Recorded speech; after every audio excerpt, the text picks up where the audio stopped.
sur la nouvelle vidéo. Donc aujourd'hui, pas d'indispensable, je me suis dit qu'on allait changer un peu. Et c'est pour ça que j'ai choisi de vous faire un top 10 sur les livres qui m'ont accompagnée pendant que j'étais adolescente. Et surtout, à la fin de la vidéo, je vous dirai comment j'ai eu l'idée. Je pense que ceux qui me suivent sur la page Facebook ont déjà peut-être leur idée là-dessus, on verra à la fin. Donc les livres qui m'ont fait grandir. Alors, il y en a eu beaucoup, ça n'a pas été très facile de faire un choix parmi 10. Alors, il y en a que je n'ai plus, parce qu'ils sont soit chez mes parents, ou alors je les ai prêtés, ils n'ont pas été rendus, enfin voilà. Bon, je les ai pas, mais je vous mettrai la couverture ici, et comme ça, vous pourrez savoir exactement de quoi je parle. Donc, en 10e position, je vais vous parler des Orphelins Baudelaire. Ah, la série des Orphelins Baudelaire de Lemony Snicket, vraiment, ça a été une découverte fantastique. Dès qu'ils arrivaient à la bibliothèque, je me jetais dessus. Ça a été, voilà, c'est vraiment les désastreuses aventures des Orphelins Baudelaire. Vraiment, il porte bien son titre. Donc on suit les trois orphelins Baudelaire dans leur quête désespérée de savoir qu'est-ce qui a réellement causé la mort de leurs parents, poursuivis par le comte Olaf. Enfin voilà, c'est une série qui m'a emporté très loin, qui m'a fait bien rire, qui était vraiment très distrayante. Et surtout, c'est une série que je n'ai pas eu l'occasion de terminer, donc pas de spoiler dans les commentaires s'il vous plaît, parce que je désespère pas un jour d'arriver à me refaire toute la série et à finir par savoir ce qui s'est passé avec ces orphelins Baudelaire. En 9e position, c'est un roman japonais qui s'appelle Ikebukuro Westgate Park. C'est un petit roman policier qui a jamais été très connu, c'est l'histoire de Makoto qui vit dans le quartier d'Ikebukuro à Tokyo. Quartier notoirement un petit peu malfamé, repère des mauvais garçons, peut-être un petit peu de yakuza, de la drogue, des prostituées, enfin voilà. Et Makoto, il est au milieu de ça, et c'est juste un bon gars qui va aider ses copains quand ils ont des soucis, parce que la police, si elle peut éviter d'y mettre les pieds, elle évite franchement. Donc c'est trois petites histoires. Alors il y a Ikebukuro Westgate Park 2 et 3 que j'ai lu, mais quand même le premier reste vraiment dans mon cœur. C'est vraiment très touchant comme histoire. Puis quand je suis allée au Japon, je suis allée au quartier d'Ikebukuro, je suis allée à Westgate Park. Et vraiment, c'est tout à fait ça. Il y a vraiment une très bonne ambiance. Le roman rend très bien le quartier. Ceci dit, quand j'y suis allée, donc c'était quelques années après que le livre ait été écrit, le quartier est vachement moins craignos, parce que bon, heureusement, parce que sinon, j'y serais peut-être pas allée. Ensuite, c'est un roman à l'école des loisirs, que cette fois j'ai la couverture, donc c'est celui-là. C'est Derrière la porte de Moka. C'est un petit livre que j'avais au départ emprunté au CDI, et il m'a fait un effet complètement fou. Je l'ai relu plusieurs fois même depuis que je suis adulte. Et malgré tout, ce livre arrive encore à me foutre la frousse, mais une frousse pas croyable. C'est une histoire toute bête, c'est un petit garçon qui vit avec son père et sa belle-mère qu'il déteste en pleine campagne. Et dans la maison, il y a aussi la grand-mère, qui est un peu folle, qui sort pas de son lit, et la seule chose qu'elle dit c'est « Je sais que c'est toi Lily Catherine, tu ne me prendras pas », enfin voilà, quelque chose comme ça. Et en fait, le tout ça va être de savoir qui était cette Lily Catherine, manifestement elle est morte. Et c'est toute une manipulation, une histoire de fantômes, de vengeance, et j'en garde un souvenir émerveillé, et en même temps, voilà, il est vraiment un peu dérangeant comme livre. 3e livre, donc en 7e position, c'est aussi un école des loisirs, celui-là il est un peu plus connu, c'est Le Passage de Louis Sachar. C'est un livre qu'on m'avait offert quand j'étais petite, donc enfin j'étais vraiment même un peu trop petite pour le lire, donc j'ai mis du temps à aller vers lui parce qu'il était un peu spécial. Et ça a été un gros coup de cœur. Je crois que je me souviendrai toute ma vie de ce livre parce que c'est une histoire un peu qui fait rêver, c'est très humain.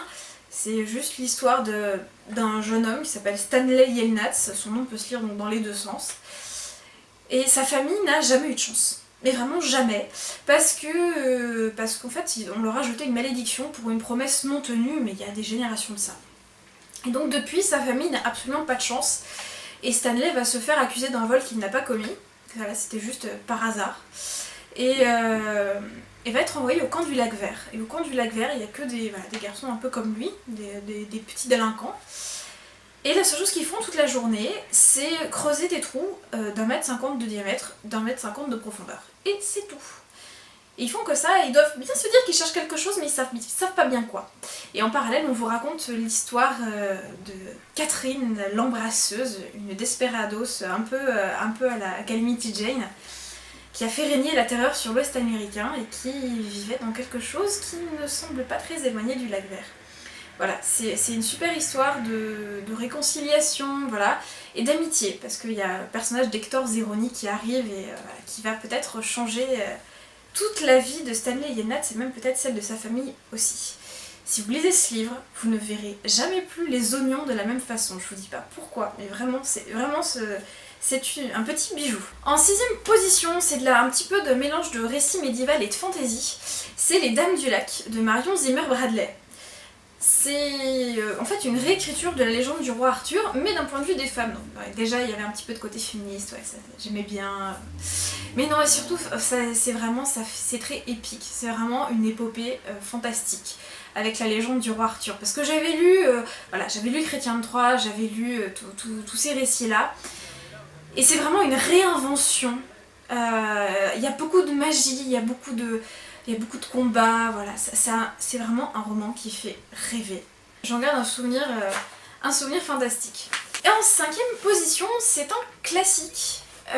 C'est tout bêtement Cyrano de Bergerac d'Edmond Rostand. Alors c'est pas du tout parce que j'ai passé une partie de ma vie à Bergerac, pas du tout. C'est parce que voilà, on avait dû en lire une partie à l'école. Et bon en fait j'avais fini par lire tout le livre. Et c'est pour moi une des plus belles histoires d'amour qui ait jamais été écrite. Le personnage de Cyrano, sa dévotion, son amour envers Roxane, il préfère être malheureux plutôt que de lui imposer un amour qu'elle n'a pas forcément choisi avec son Tristan et l'écriture de ses lettres et la scène du balcon. Enfin voilà, pour moi c'est le récit d'amour par excellence. Je l'ai beaucoup lu, je l'ai beaucoup relu, je l'ai conseillé, je l'ai prêté. Enfin, c'est vraiment... même si c'est une pièce de théâtre, c'est vraiment un super roman, et puis voilà, il y a cette espèce de richesse des rimes, enfin, je le trouve vraiment, vraiment fantastique. Et le film adapté par Jean-Paul Rappeneau, c'est vraiment une merveille, une petite merveille. Si vous ne l'avez pas vu, mais courez-y parce que c'est vraiment Cyrano quoi. Voilà. En 4ème position, Kafka sur le rivage d'Haruki Murakami. Bon, celui-là je vous présente peut-être pas, d'abord parce que je suis à peu près sûre qu'on en a tous entendu un peu parler, et surtout parce que ça fait tellement longtemps que je l'ai lu que je serais incapable de vous résumer l'histoire.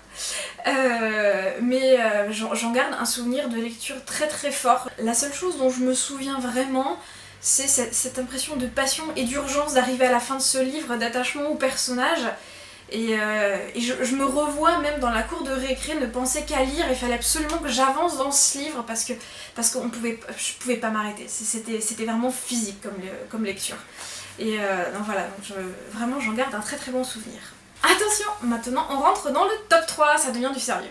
En 3ème position, c'est Toby Lolness de Timothée de Fombelle. Celui-là c'est pareil, on le connaît, mais quand même, Toby Lolness quoi. Enfin, je veux dire, ce livre, au début, je voulais pas le lire, parce que je me disais, oui, tout le monde en parle, je me méfie un peu, j'avais pas envie que ce soit juste un effet de mode.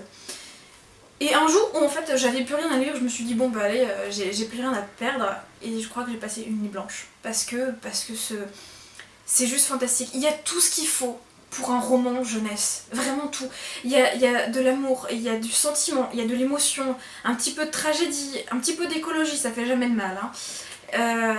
Et ce roman m'a emporté très très loin, et ça faisait très longtemps à cette époque-là que j'avais pas été emportée aussi loin par un roman. Toby Lolness, c'est...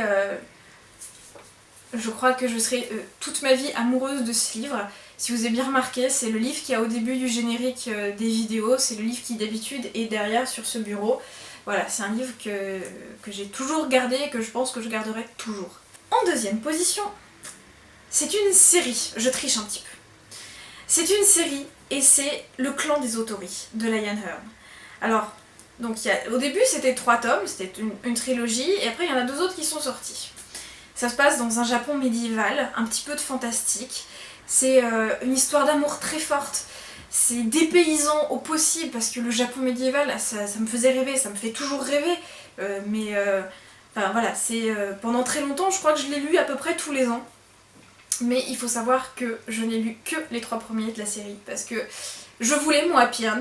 Je voulais que ça se finisse bien, et comme je savais à peu près ce qui se passait dans les autres livres, je me suis dit que non, vraiment je voulais que ça se termine bien, et donc je suis restée sur la fin du 3e tome.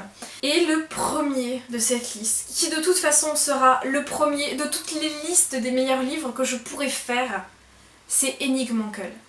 Enigma Uncle, j'ai pas peur de le dire, et enfin, je vous l'ai déjà dit pour ceux qui me suivent sur le blog, c'est un homme, enfin, il a changé ma vie.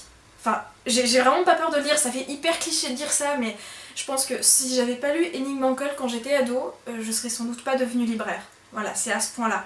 Le premier livre que j'ai lu de lui, c'est Le Retour du professeur de danse. J'avais pris celui-là parce que je m'étais dit, bon ok, j'ai bien envie de lire un Uncle, mais j'avais pas envie de me lancer dans la série des Wallander parce que voilà, je savais pas si j'allais aimer ou pas.